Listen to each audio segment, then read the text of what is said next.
Hello, hello. Hello.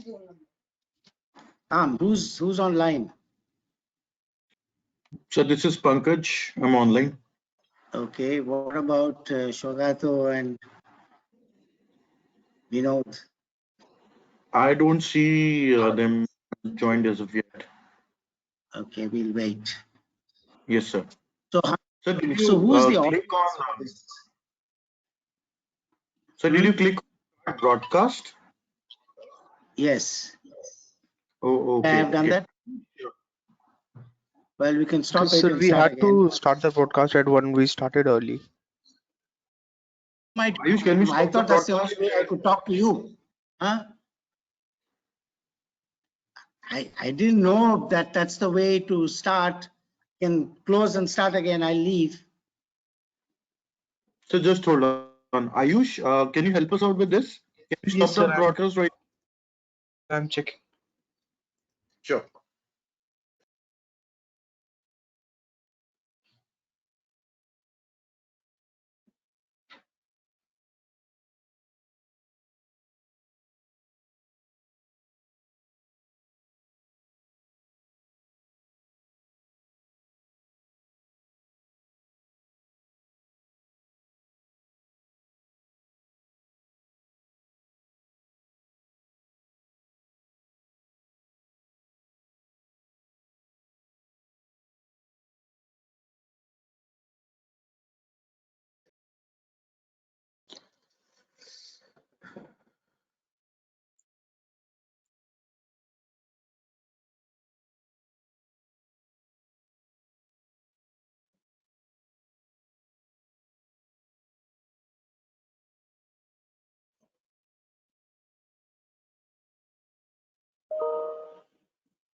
Hello.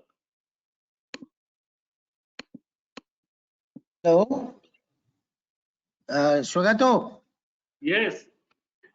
Okay, apparently I ought not to have clicked start broadcast because Okay. Okay. uh, Can you so see what me? I can.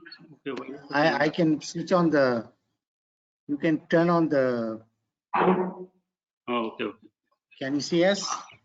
Yes. Where are Yes. you? I can't see you. Okay. No, I think I'll have to. So, what are we supposed to do now? We'll come back at 1 o'clock, or No, we stay, hang on till then. okay. Okay. Okay. I'll just. Vinod is supposed to join. He says he only sees a static screen. Yeah. Yeah. I think Professor Vinod has joined. Has he, so he's not clicked on video. Where are you on the video?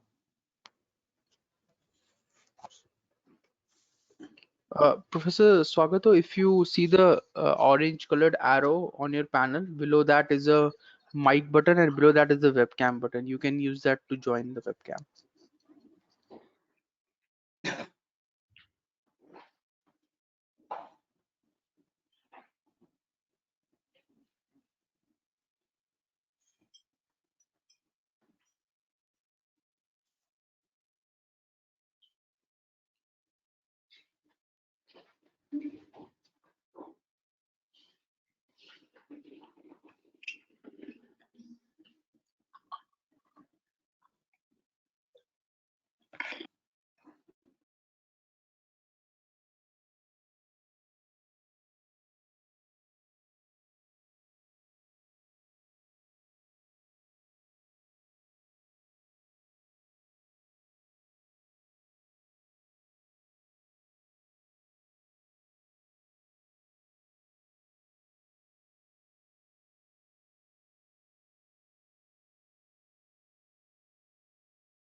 Hello. Okay, fine. We can go. Thanks. Where is Vinod? Mute myself. How do I do that? No, there's a Okay. bar under an orange arrow. Then I can see you. We can't see you. Where are you? Study before the laptop.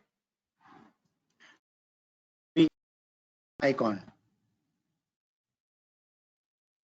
Am I on the screen at all?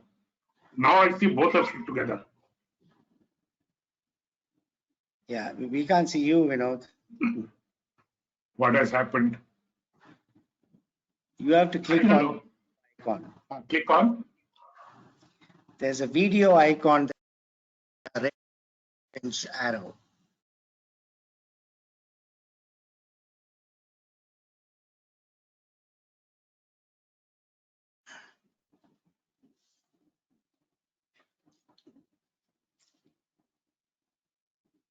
So you can hear me, but you can't see me. Right. Okay.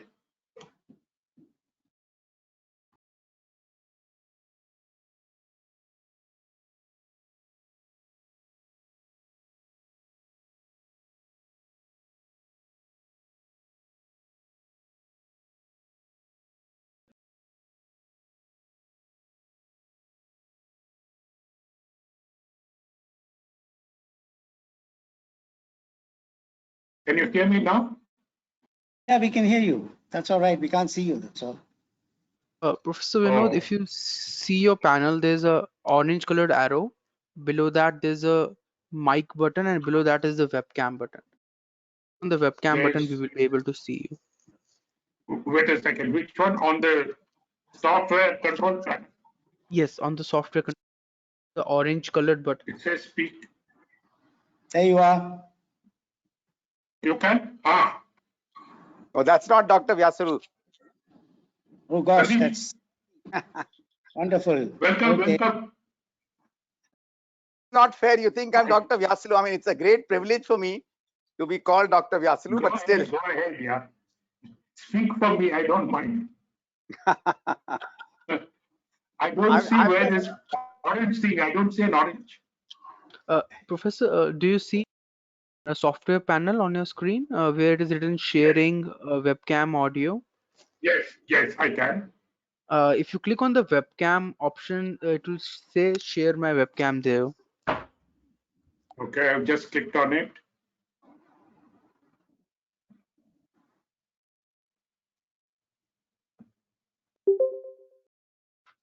Share my webcam, got it. Yes, sir. Share my webcam. Okay. There we are. All right. So Hello, I think everybody. we begin. Around 26 attendees as of now, and I think we can begin. No, we have People are 34. joining. Wait for 2 minutes as people are joining. Okay. So I'll wait for 2 minutes precisely.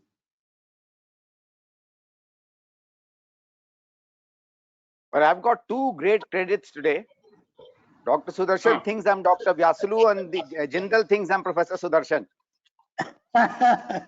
So, if somebody could just change my name or just cut me off. No, it's because you're using my ID. Okay.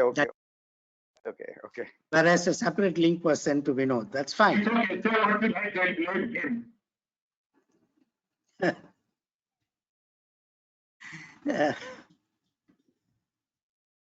Okay. Sandeep, you must be used to all those videos and monkey bath and all that. Sorry, sir? You do all this monkey bath stuff. You must be used to this. Yeah. I get some Sandeep help. Dixit is Kaam Ki Baat. Kaam ki baat. That's right. Okay.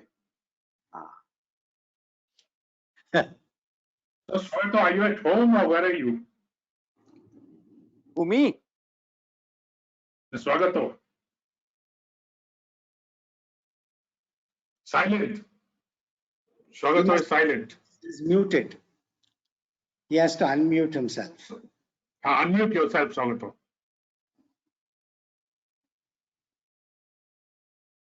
Can you hear me now? Yeah. Yes. Yeah, in the publicity. Yeah. All right, I think we can we start? I'm waiting for the green light from Ayush or Pankaj.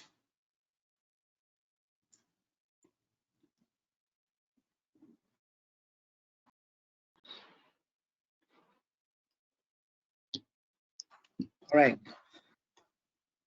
Okay, let's start. I think we've got about 40 people Excellent.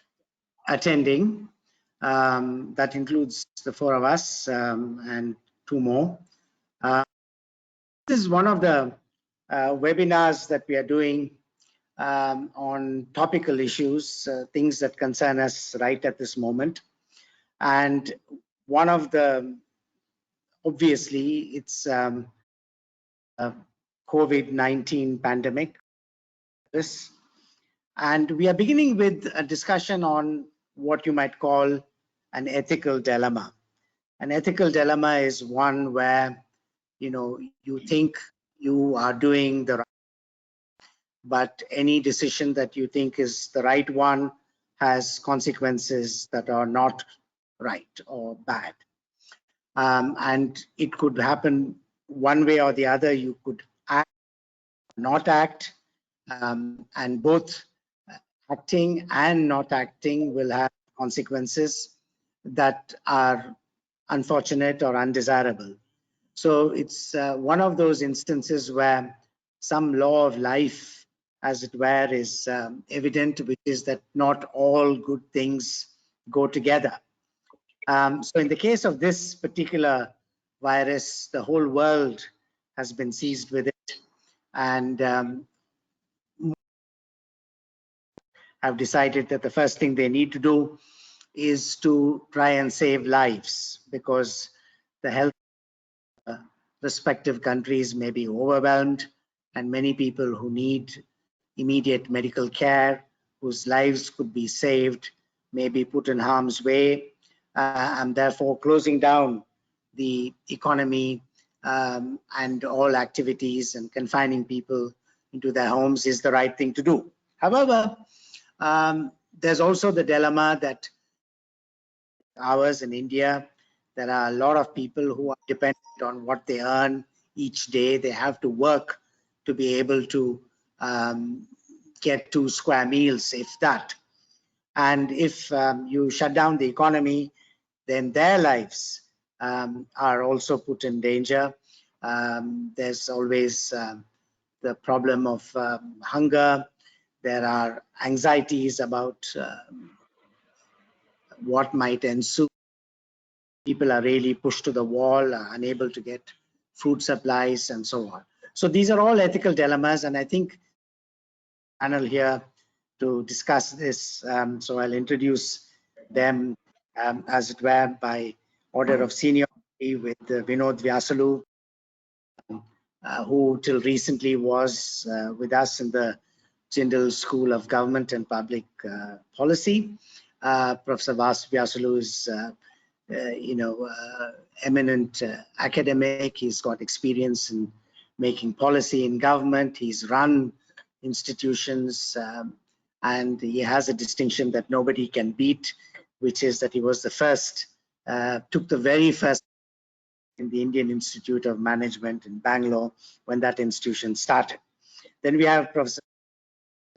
He has the distinction of being the first person to join the Jindal School of Government and Public Policy. He, in a way, inaugurated the school, and he has got a DPhil from Oxford, and he's. It's difficult to put Swagato Sarkar disciplinary. He could be called a philosopher, political philosopher, a sociologist, an anthropologist, whatever. And so he's also teaches courses that deal with this kind of a problem in our MA Public Policy program, that philosophy under the rubric of ethics.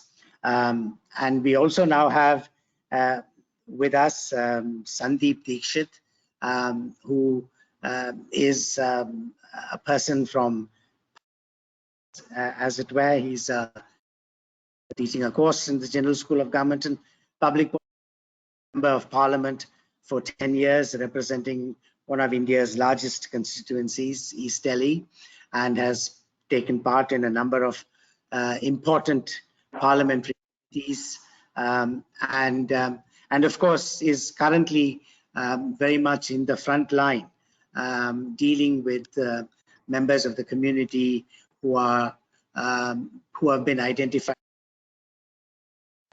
because of this lockdown.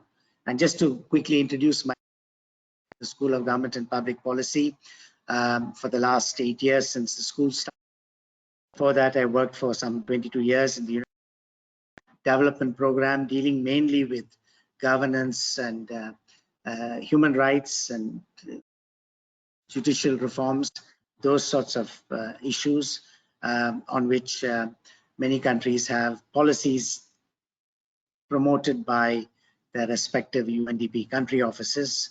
And I also worked for a short stint, 8 years, if that's short, at the Ford Foundation, Officer for Human Rights. So these are issues that have been with us, these ethical dilemmas. There are a long list of them you could find in public policy choices that are dilemmas.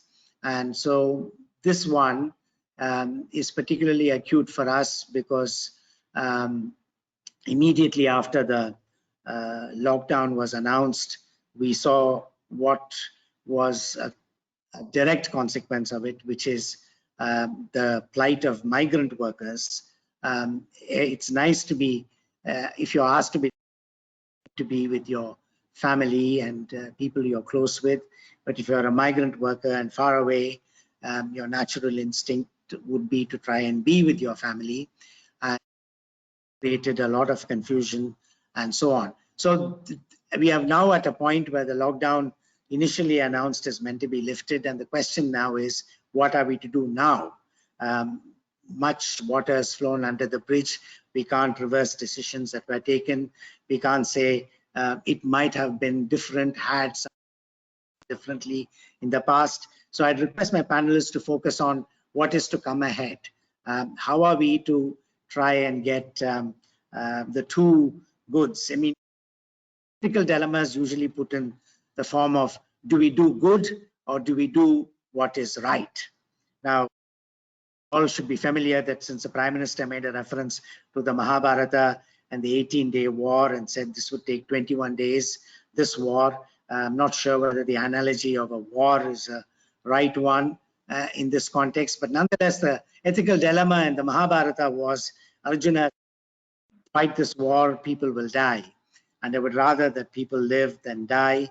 And Krishna uses shock and awe tactics and persuades him that he should do what is the right thing for him to do, and which as a warrior, Arjuna should fight, regardless of the consequences, and asks him not to worry about the consequences.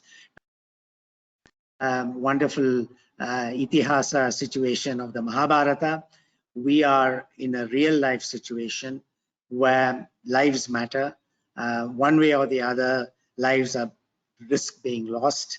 And therefore, these are very, very hard decisions. So I'll request my panelists to begin some reflections on this. And after we've done this for about 20-30 minutes, you can meanwhile post your questions as we go along.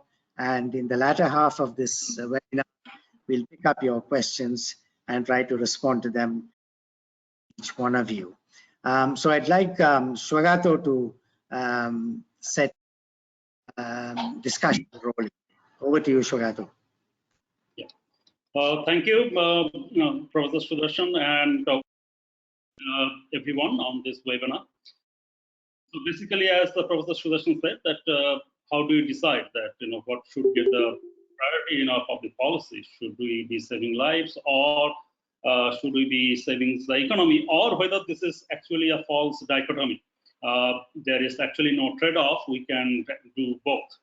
So this is something I think we will all be discussing today. So let me go back to the very idea of what is before us is the question of uncertainty. So modernity starts the problem of uncertainty, and modern uncertainty is to convert it into risk and then take it forward through understanding in terms of insurance. The other side of uncertainty is fear. So I think what we have in the public policy situation, dynamic unfolding situation, is that should this uncertainty move in the direction of fear, or should it move in the direction of risk management? And I think what fear has great political use, so do the risk which comes with that. So I think we are source of that. So the problem, as we know, that this is a relatively new virus for which we don't have. The corona itself is an old strain, but the present one is a new form of that virus, possibly in a way that it's causing havoc. It's also infecting people at a much, and the fatality is there's a debate on the case fatality, which means that number of people who are infected with this virus, how many people actually die if they get infected. So we'll come back. Debate is what is the consequence? The responses that we have seen universally is around lockdown. Then there are consequences on the economy, because the way economy operates is through human contact, transactions, and interaction between human beings. Now, when human beings themselves are the vector or the carrier of the virus, then that completely disrupts the economic structure and the economic functioning. Because people themselves are or touch or contact or proximity, all of these things. So maybe you can switch off the video so that your audio is clearer. You may not have enough for both. Is there a problem with the audio? And you have a few more minutes before you hand over to the. Yes. So I think what we have seen is one response is that the lockdown, where we see in India, one is the Bhilwara model, where immediately from 26th of March, we first detected the cases. They immediately started locking down the whole city, and then gradually screening people and confining people and not allowing people to come out. We also have, on the other hand, is the Kerala model, which also have this geographical isolation of people and quarantining them, along with the various social support. But they also did a high number of screening and testing, plus a lot of health workers going around. We also internationally have a similar kind of model in terms of New Zealand, Australia, which followed somewhat similar to the Bhilwara model, very strict restrictions, almost curfew-like condition, making unlawful for people to gather outside. We have South Korean model, which is also something similar to this. And on the extreme, we also have the Sweden, which has not locked down, made lockdown voluntary, and school, colleges, everything is open, and people are allowed. And they're banking, or in a way, they're gambling on their social security system that it will see through. That even if people fall sick, there will be enough support system to see them through, so they don't need to paralyze the economy.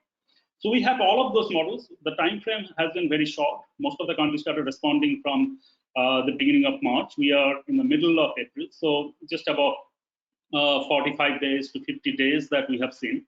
And it's too short period to see that which model actually in the long term is the feasible model.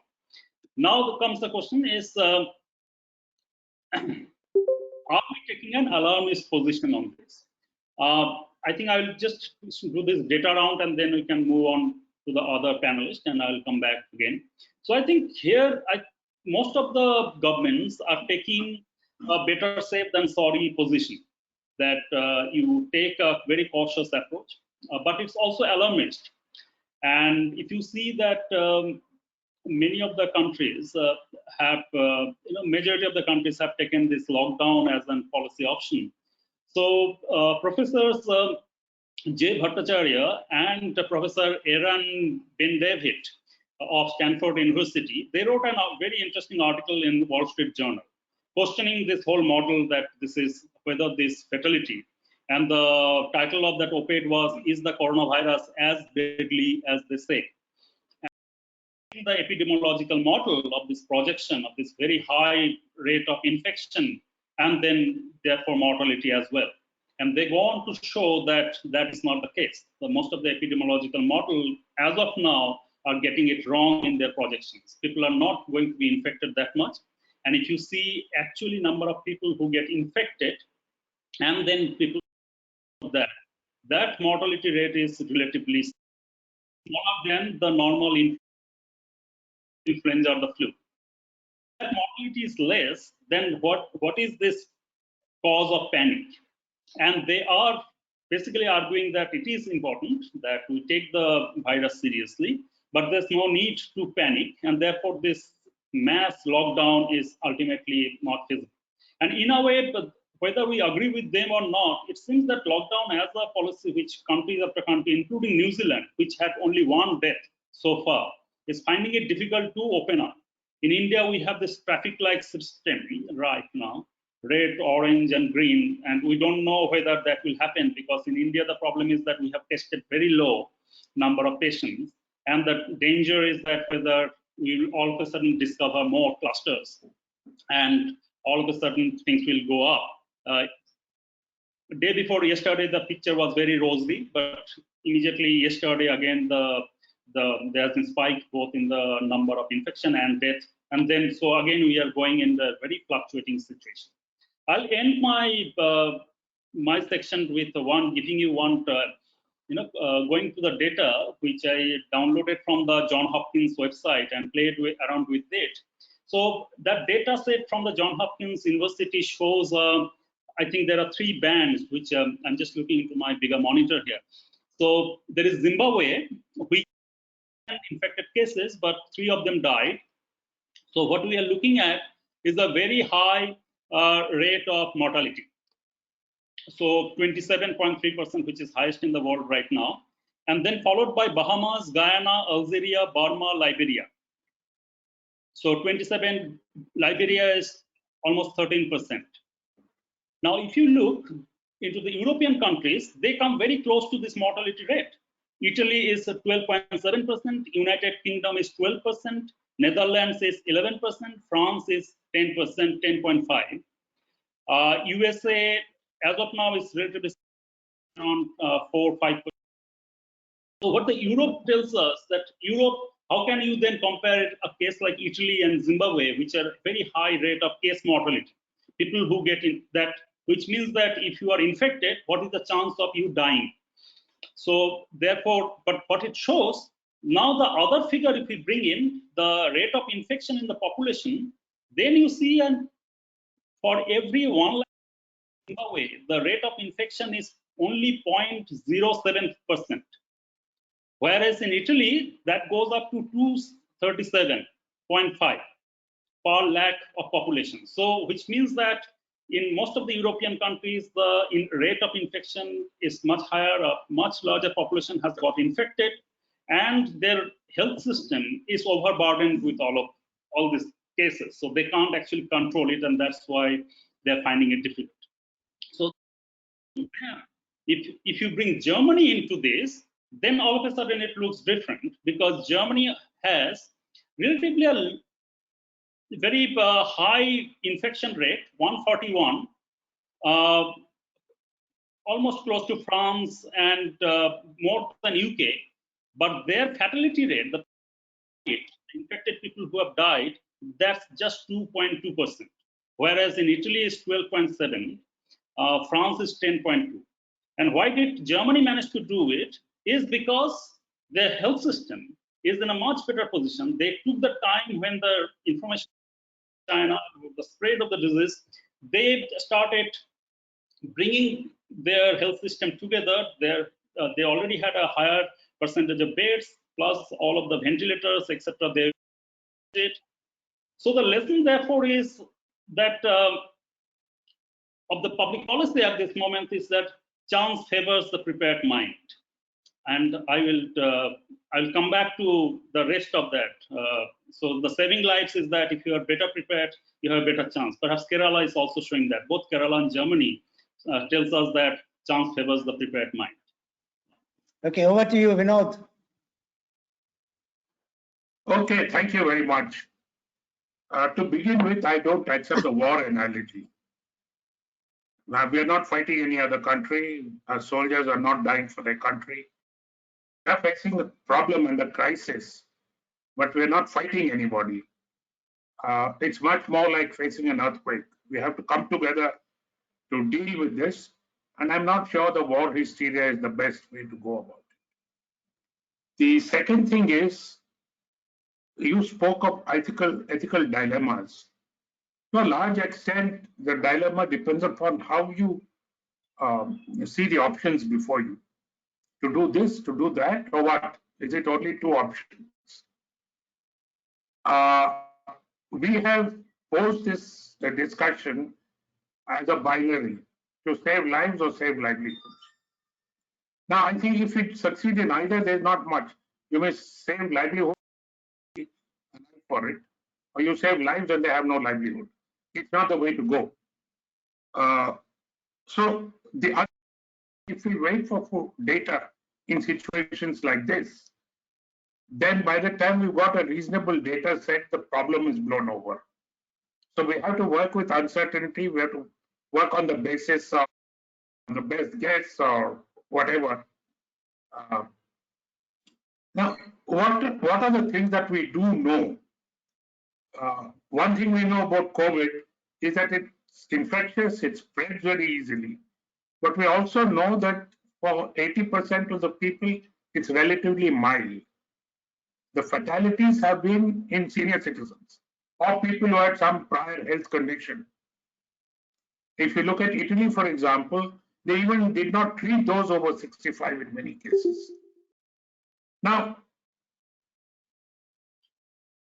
the reason we are panicking is we've looked at the inflation rate and at the inadequate health system. Yes, we don't have enough beds, and if people fall ill, what will we do? But the problem is only a small. Can I interrupt? Vinod, can you switch doesn't mean the health system. Yeah. Can you switch off the video? Yeah, switch off the video. We can hear your voice. Okay, now carry on. Yeah, better. Yeah. Okay. Okay, I'm very glad about that. If we look at the panic that is around us, I think the panic has come from very simple, back of the envelope calculations. You know, we have 1.3 crore people. If half us first get infected, there is no way we can deal with them with our health system. I don't think that is the case. We have not tried to look at who are the people who will need it and come up with some kind of a red, green, and blue of the disease, of the infection. There are countries where after infection, you're told to go home and told what to do and monitored. So this question of hospital beds and things, as I think, frightened us honestly. Now, when it comes to the livelihoods, the lockdown is a terrible thing. You know, JSGP is in the middle of the of Haryana. And if you look out from your campus, you will see lying on the fields, not reaching the market. There have been reports from UP about farmers being stopped on the way to their field because violating the lockdown. There have been, I read a report that 3 IAS officers in Delhi were suspended because they arranged buses for these migrant laborers to go to Rajasthan or somewhere. And they broke the lockdown. Now, this lockdown thing in a country like India may be one thing, but as it peters down, a large administrative system, strange things start happening. So the way the police on the road and on the street perceive it, simple order from their boss to stop everyone going out. So there are those issues of implementation. But I would like to submit that we've not given any attention to the livelihood aspect. agriculture in particular produce, the APMCs have been closed. These are panic reactions. And I think there'll be long-term issues coming out of that. So I want to start by saying that the, the what we perceive as an ethical dilemma depends on who we are. Migrant laborer who lives in a small slum, there's no question of social distancing for me anyway. My one and only problem is food to eat. And I don't really care about the risk of getting a virus, which probably is very high. So we have to take this into account and find that middle ground in a democracy. Unfortunately, we've taken the middle class, upper class kind of approach to this and lockdown. People like me who are locked down can afford to do so. But the cook who comes to my house has lost her livelihood. Maybe I'm a decent fellow and will pay wages for a month or two. But that is an individual decision. Basically, a lot of people like that who are suffering very badly and are not part of this discussion. I leave it for the time being at that. Thank you. Sandeep, can I ask you to come in and with some reflections? Actually, Doc, I was only supposed to listen in today, but since you're asking me, But you're a politician, you should intervene. actually, Doc, let me. I think most of the things have been said, and my gut feeling, tends to be with what both the Professor Sarkar and Professor Vyasulu said. That I think the panic is not really justified by what really are the other pieces of information that are coming in about the epidemic. However, there is a scare of numbers, and I think that is why this kind of panic seems to set in. And the unfortunate part that I've seen is that I would have thought that governments would have been a little averse to panicking themselves, perhaps taken a more measured, understood nuance of things, and balanced out the various things that most of it are talking of in the last 25-30 minutes.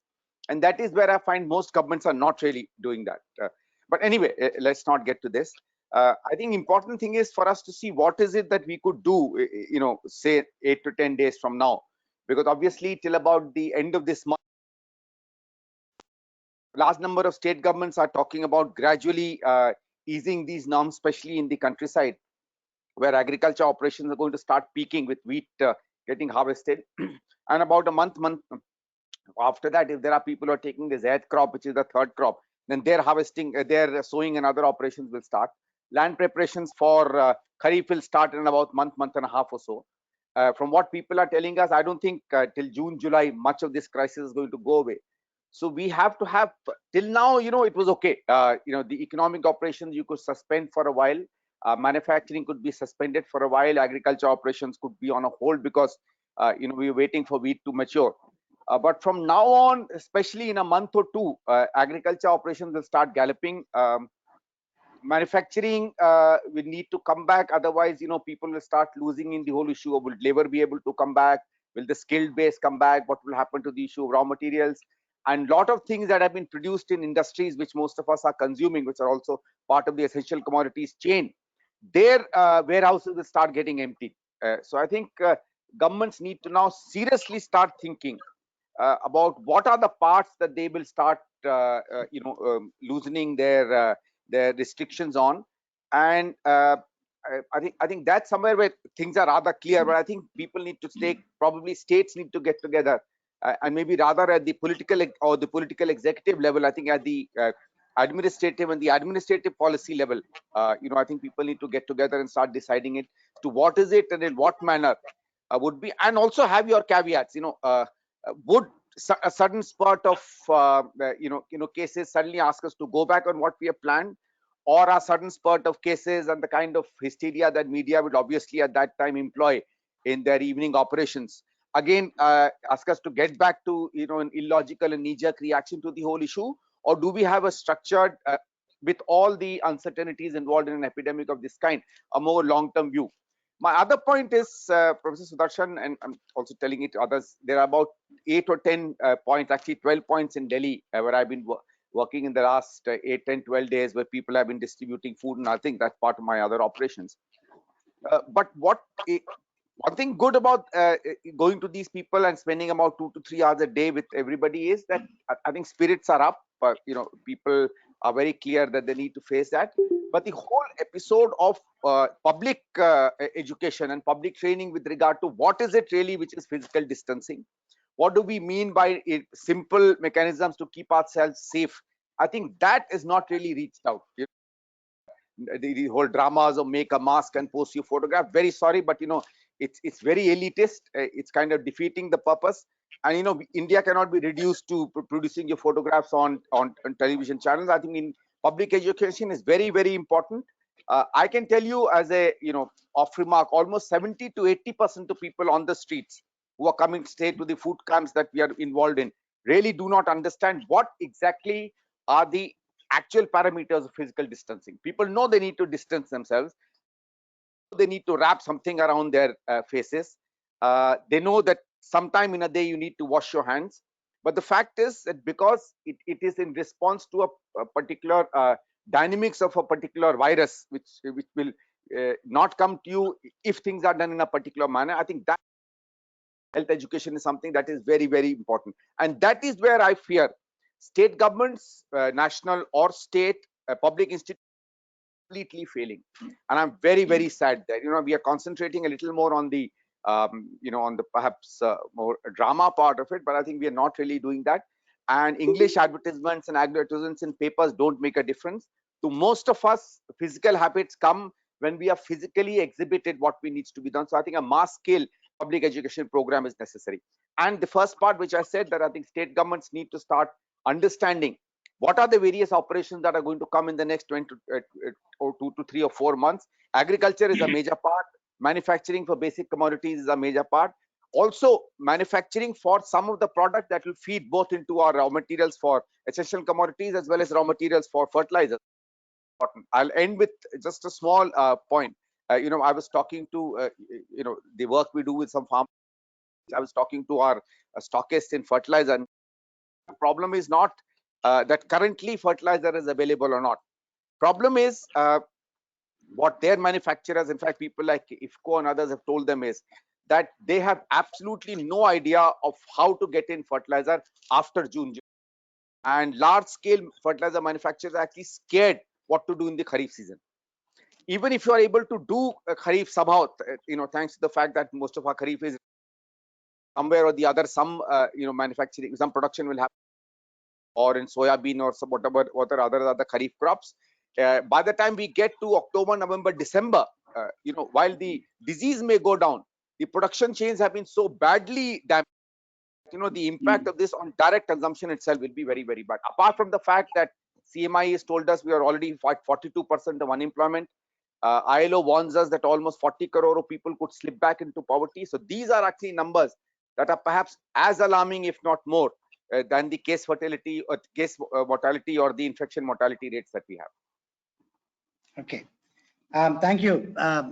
No, I wanted to take another few minutes from all of you panelists to look back and forward. In other words, whenever there's a challenge of this kind, people draw analogies. They say, what did we do when there was the SARS epidemic or the Ebola virus?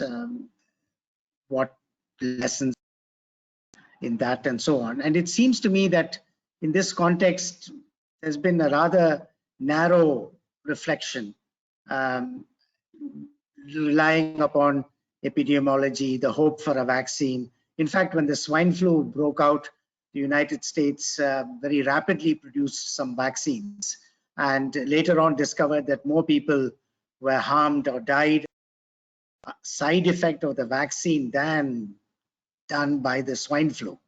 So there's that problem, which is that too much reliance on epidemiologists, the medical sort of thing. There's also other lessons like what is the state of literacy and education in the country. I mean, Sandeep referred to public education. Now, public education for a population in whose literacy and education the state has not adequately invested is a challenge.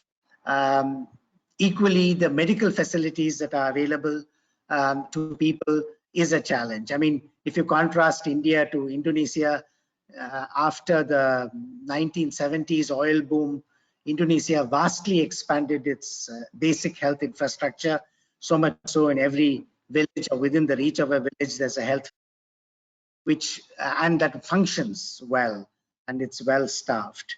Compared to that, our public health system is in shambles. So I'm wondering what kinds of lessons are we to learn, assuming of course the virus will run this course, what will happen for future policy guidance. So some reflections on that, and then there are some questions that I see that are coming up. Mainly, how is it that China is able to buy up European companies and revive its economy, and we are still wondering what is to come next.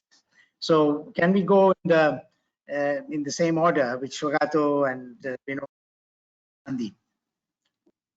No, I think going back to that, we have been panicking because we don't have the state capacity. So what requires to be enhanced is the state capacity at various levels. The states whichever had a good machinery in place, then they could tackle this. Look at what is happening right now in Madhya Pradesh. It's in shambles. It's crisis with every day things are getting out of hand. So I think there's no way out but to increase investment in public health and at all levels, both the primary, secondary, and tertiary levels of primary health care. So there's no other way.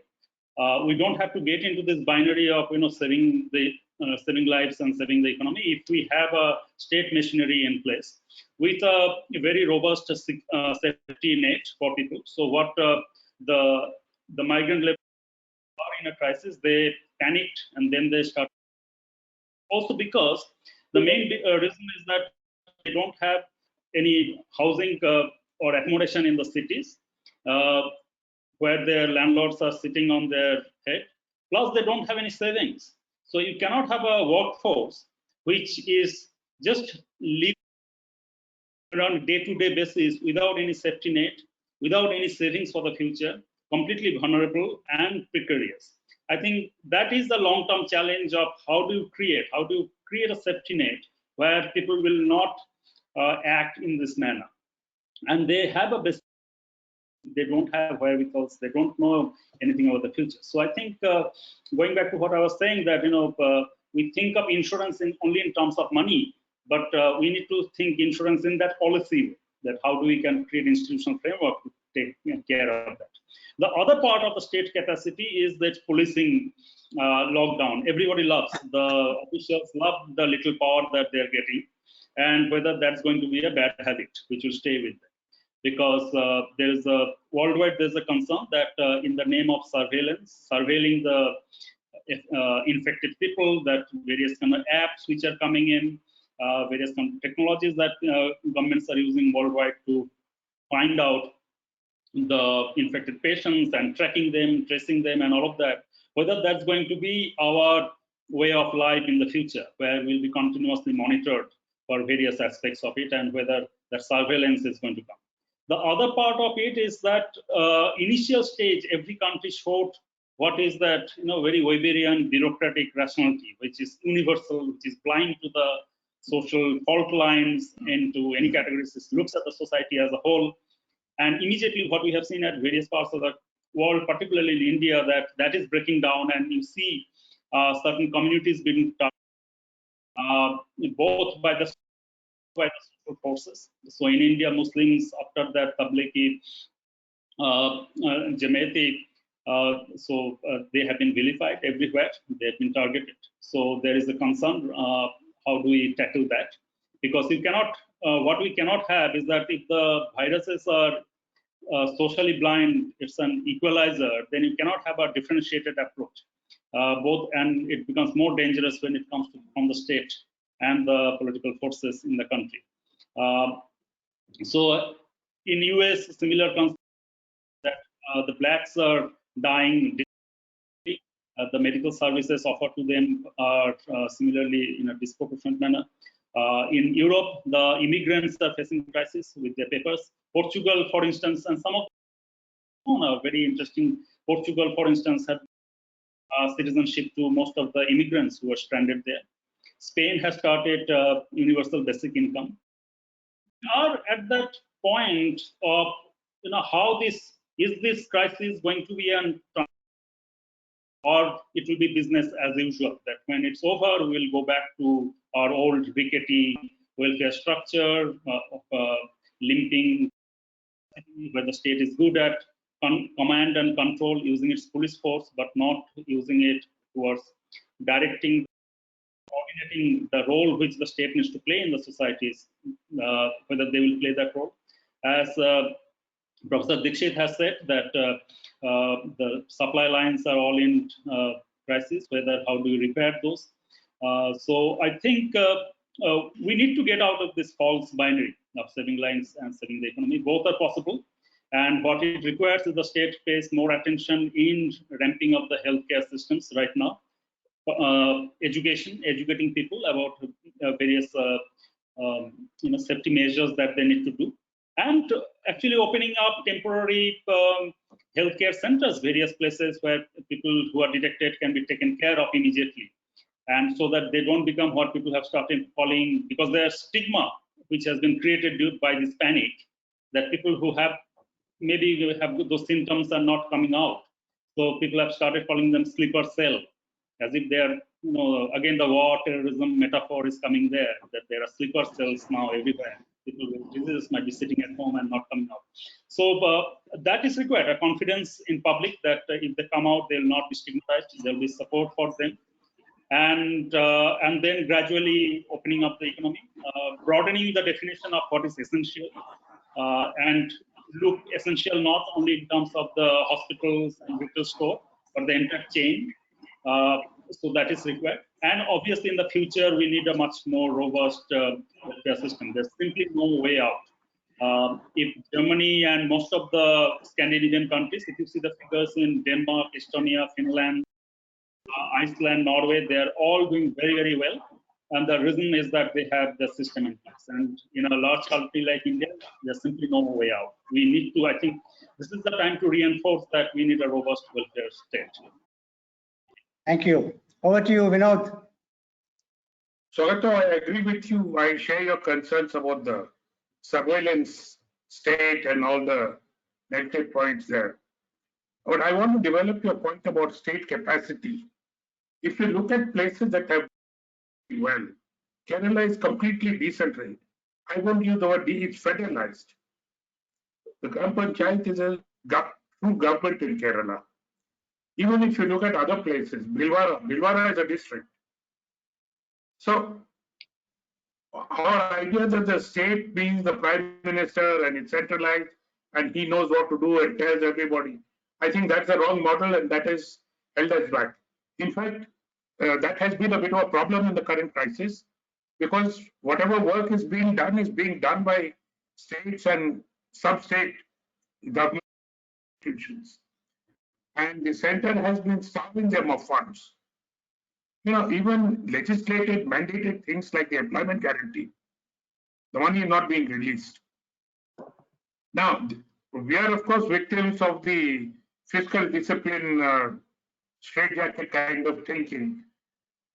But I don't think anybody now argues that that particular thing applies in the situation we are in. So money, the center's job is to get hold of the money, and at this current point, you can just print it.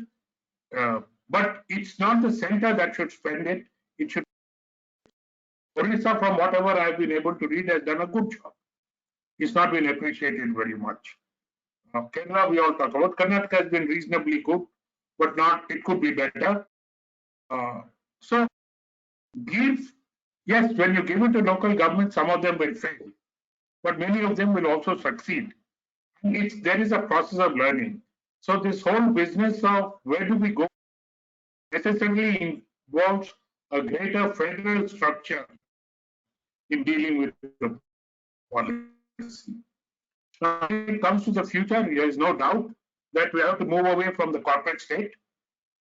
So the wrong response to the huge tax cut that was given to the corporates, that money could have been much better spent if it was passed down. Our reluctance to have anything like a reasonable tax rate for the well-off is something I do not understand. All of us around this table pay the highest marginal rate of tax. Unfortunately, that is the same rate of tax that applies to Ratan Tata and Mukesh Ambani. So there is a lot of scope for changes here. So there are two ways we should look at it. Trust the local governments, depend on the local governments and NGOs and others to keep them on their toes, learn from mistakes that are made, and in the longer run, restructure the nature of governance and priorities from a business-friendly government to a people-friendly government. I think I'll stop here.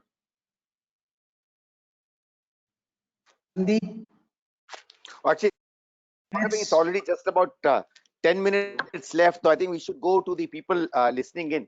But I'll just reinforce on the point that Dr. Vyasuru has said, and it kind of takes from my reaction, I think, when you were talking about the scale of the problem. You know, rather than thinking of this as one national government, you know, if is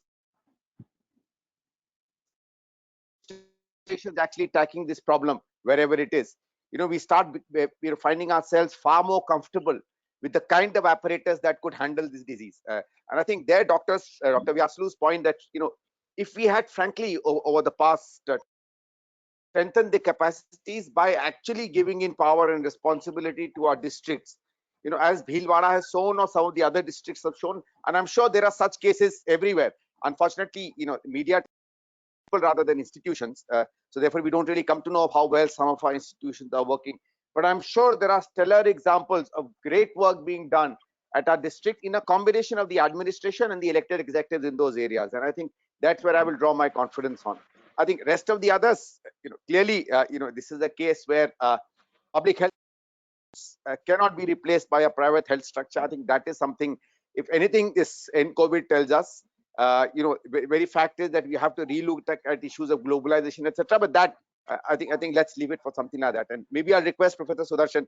Lots of people who are listening to us for whatever worth we've talked about, maybe listen to them and answer their questions. Now, I'm not sure if people listening in can ask a question on audio.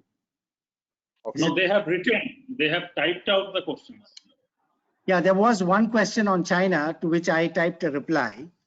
But that was, why is China acquiring companies in Europe? They're trying to make a killing right now because the valuation of all companies is rock bottom. But I don't know if they can ask any questions. Because if they can, the system works by people typing in a question.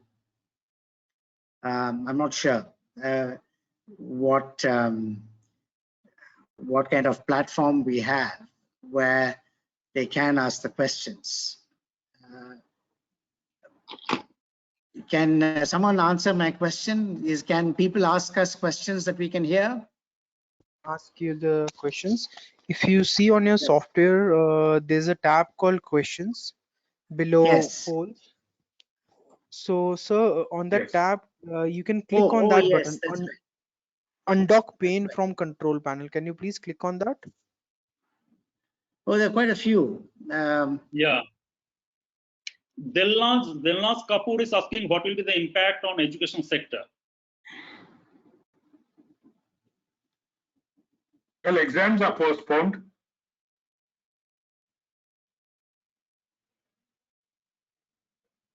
I think with the education sector, it needs to be seen whether these are temporary setbacks or some permanent change is going to come. Temporarily, everybody is trying to figure out how to go online. People have handicaps on the teacher side, on the students, whether you need good connectivity and electricity. We have all of that, and therefore students and teachers can contact, because what we are looking it's differentiate between online teaching, like Coursera and all of that, which are designed to be learned online. And another is the remote teaching. So we have been doing physical teaching in the classroom setting. The classroom is contacts are gone. Now can we do it remotely? And then the challenge is how all of a sudden we change from the syllabus, etc., that we have. How do we change it into this remote mode of teaching? What are the study materials that students will have access to? So this could be a temporary setback. But universities worldwide are also gearing up in this context to how to to have both a blended, what they call blended mode of teaching, both online and all of that. Everybody agrees that there is no substitute to the physical classroom teaching, and so I don't think that there will be a massive change, because there will always be a demand for physical classroom-like setting, because that allows teachers and students to interact among themselves, and so on. So there might be, what might happen is that this online sector, the software, etc., that might expand. That's my view. Well, I mean, there was a question about a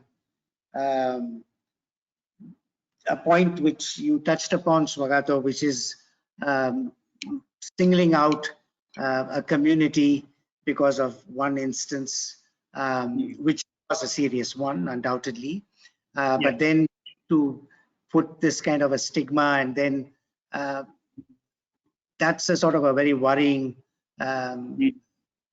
trend, because it had already set in before this problem began. This communal virus, if you like, the coronavirus. But what can we do to contain that, the communal virus? Yeah, no, I think this is a political question, and also that's where our social responsibility comes in, of not to see that, see the seriousness of the issue, and not get drawn by this idea that a particular community is personally responsible in infecting the people. Virus is virus. Anybody can be a carrier. Anybody can be a vector. So I think that needs to be. That's where I think that the ethical decisions of our own ethical positions comes in. But it's also important to, I think, if we had a much more decentralized system, as both Professor Veslu and Professor Dixit is arguing here, is that empowering the district authorities of also scanning and screening where the origin, because if there are material floating on the social media, then it's also possible now to detect the source and to go and take certain actions there. And if the administration themselves don't start discriminating people, then I don't think that these rumors which are floating around will have any such measures. It also shows perhaps right now that along with various other reforms that are required is some kind of a reform of the media. Indian televisions are extremely irresponsible in their broadcast. So there has to be some regulatory mechanism for that. Again, it borders both on the freedom of expression and the freedom of media versus the ethical failures of theirs. Okay. So how do we square up this is another difficult question. There was a question about disaster management at the federal level. For one thing, the invoking the Disaster Management Act is a centralizing move. It gives powers to the government of India to override states in certain actions. So that seems to have been done. That goes against your argument that in different places you could have local strategies to contain the spread of this virus, and local authorities need to be empowered. But there's been very little discussion about it. A conference of the Prime Minister with the state chief ministers didn't really underline the local governance level and its critical importance in this situation. So you just elaborate a bit on that, the point that I touched upon. Thank you. I think the national apps and so on are part of the surveillance state that we are in. It gives them immense power, and coercive power of the state can be legitimately deployed. But if you look at what has been, it has not come from that. It has come from rational action on much smaller scale at local levels. Yes, many of these the powers are essential, but how are they deployed? That is a very key question. And the role of local elected representatives, Sandeep made this point in dealing with this. So one of the ways of going ahead in the behavioral thing is to deal with it locally. When I make a call to West Bengal, I get a message in Bengali for 30 seconds about COVID. I don't know if this is the way in which the Department of Telephones can deal with the crisis. It's a total lack of imagination. But I want to look at the positive sides in this. One is this month lockdown.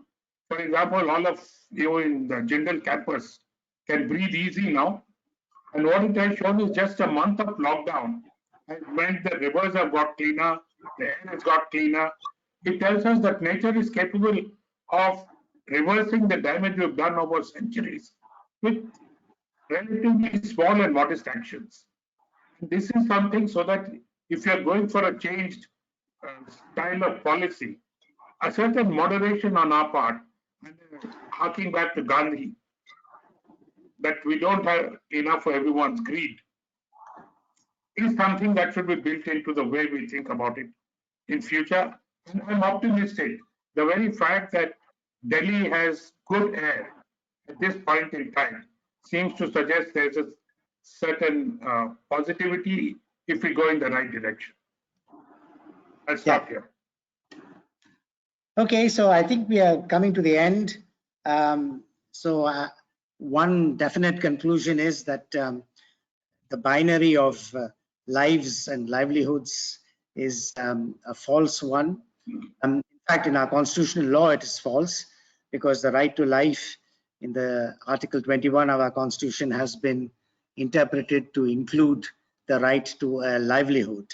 And interestingly, this came about in the context of a case involving pavement dwellers in Mumbai who had no homes to go to, and therefore necessarily had to live on the pavement, which caused a nuisance to others. And when the municipality to them from the pavement and send them away outside the city, the case went to the Bombay High Court and the Supreme Court, where the court ruled that yes, you can keep the pavements free and prevent nuisance to other people, but these people have a right to a livelihood, and therefore they must be relocated in places where they could resume their livelihood and live a life with some dignity. So I think there's a lesson there, that in taking care of and avoiding what you might regard as a danger or a nuisance to a whole lot of other people, because the virus is contagious, you still have to respect the fact that if you care for the lives of people, you must care for their livelihoods, and you must make preparations to safeguard that, and that's a constitutional obligation. So I think on that we'll end this webinar, and we should have more such conversations, and more people need to be involved in public decisions of this kind. More fora are needed. One of the limitations of public policy making in many countries, the public is rarely consulted or taken into account, and experts from above policies. The things we need to change is an attitude towards how you make public policy, which is to prioritize the public, to listen to the public, and to get our governments to listen would be a big and important step, because everyone has a view on this, and it's not simply a small group of so-called experts who should have the last word in a matter like this. So I think I'll end on thank each one of you for taking part in this discussion. Thank you. Thank you. Thank you. So thank you all. Your presence is highly appreciated, and Yeah. we'll come up with more and we'll keep you informed. Yes. Yes. Thank you. Yeah. Before we go, should we type out all the answers to these various questions You that could we? do that. Please do that. Why not? Why not, sir? I think You students do will that. I answered their one. questions are You could answered. answer the others. No, you could do it later as well, or you could do it now if you wish to. I can do that. Let me see. Yeah. So, We can leave. yeah. Thanks a lot. Good to see you. You're looking pretty good. The clean air is making a difference to all of us. Yes, I think so. It's a good thing to do. There's been an enjoyable discussion. Yeah.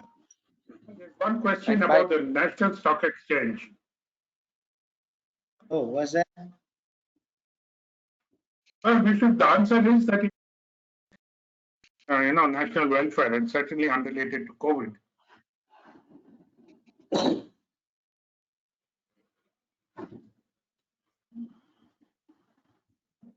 Anyway, that's it. Okay. Okay. We'll answer questions that he wishes to, and if there are some that That's right. want to write in, we can send it to this webinar.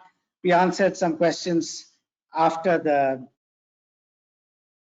And if you can send a link to this later, I'll refer it to students. Yeah. Okay. Thanks, Sandeep. That was fortunate that you could come and join the panel. Yeah. So we meet on the 15th again. Yes, we have another one. Yes. Yeah. So we'll probably have a chat with you before that. Okay. Good. Bye. Yeah. Professor Shagato, see you. Bye. Thank you, sir. Thank you for your. Okay. Bye.